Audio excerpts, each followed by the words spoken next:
So it says here, in addition to the 80 acres of land that given to each slave, each tribe was to give each slave $1 per capita. What that per capita? Like a dollar to the slave? I don't know. The treaty further stipulates, so maybe this is like some money, like I guess a dollar, you could buy some groceries with. I don't know. The treaty further stipulated that should the Indian legislators not craft these laws for black slaves within a 2-year time period from the ratification of the treaty, the $300,000 shall cease to be held in trust for the Indians and given instead to the black ex-slaves. Okay, I like the way this thing is structured. Too bad people be out here lying, making contracts and not keeping them. A contingency of ex-slaves, so some ex-slaves, black Indian slaves, went to Washington, D.C. in the early 1870s and complained to Congress. See, this is why I keep telling y'all, stop thinking that white people gonna solve your problems. I bet you they didn't do nothing, right? So I'm just telling you, I think we should solve our own problems because your ancestors already knew this. They're telling you from the grave, like stop waiting on Democrats to fix your stuff. They're not gonna do it. Stop waiting on Republicans. They're not in it like that. So moving on, it says here. So when they went to let's see. So they went to give me a second here. Okay, they went to D.C. in the 1870s, complained to Congress that they never received the 80 acres of land nor the monies. More than a century later, blacks are still waiting to collect from their Indian slave masters.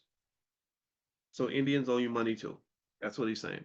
Next, page 198. The book is Dirty Little Secrets. The website is powernomics.com. Only Custer's black courier was not scalped. Ooh, this is interesting. Crazy Horse and his band of Indians got their revenge on General George Armstrong Custer at the Little Bighorn at the Little Bighorn by taking the scalps of quote General Yellow Hair end quote and his company of white soldiers. So they called him General Yellow Hair, like y'all called him the Orange Man. This is the Yellow Hair Man. All right. Isaiah Dorman was the only black member of the company headed by General George Armstrong Custer.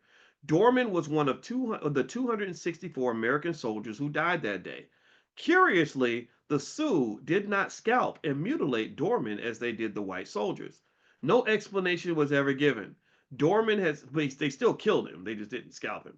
Dorman had served as a courier for the War Department in the Dakota Territory. Since he knew the territory, the language, and may have been part Sioux, he was requested by Custer to serve as an interpreter and courier.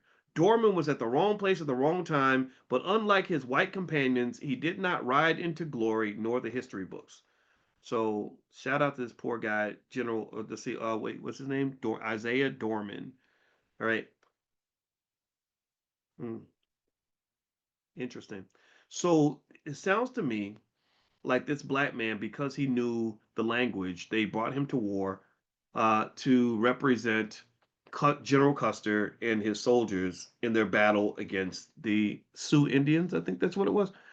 And you know what this is makes me think about? It makes me wonder why we end up in all these situations where we're kind of like not fighting our battle, we're fighting somebody else's battle. Like Latasha, she's on it. She said they used him. How many of y'all think that he got used? Kind of. I feel like he got used. But then again, I get it, right? You know, we need jobs and stuff, and maybe that was his only option. I'm not judging. 150 years later, you can't armchair quarterback from 150 years in the future. But I do kind of, you know what it makes me really think about? I think about this poor lady, Letitia James, the Attorney General of New York. If you remember, she led the prosecution against Donald Trump. And I know the history of Trump. I've been following this man for 35 years. And I said, if you try to lock him up, you better succeed because if you don't and he gets power on you, he's petty as hell.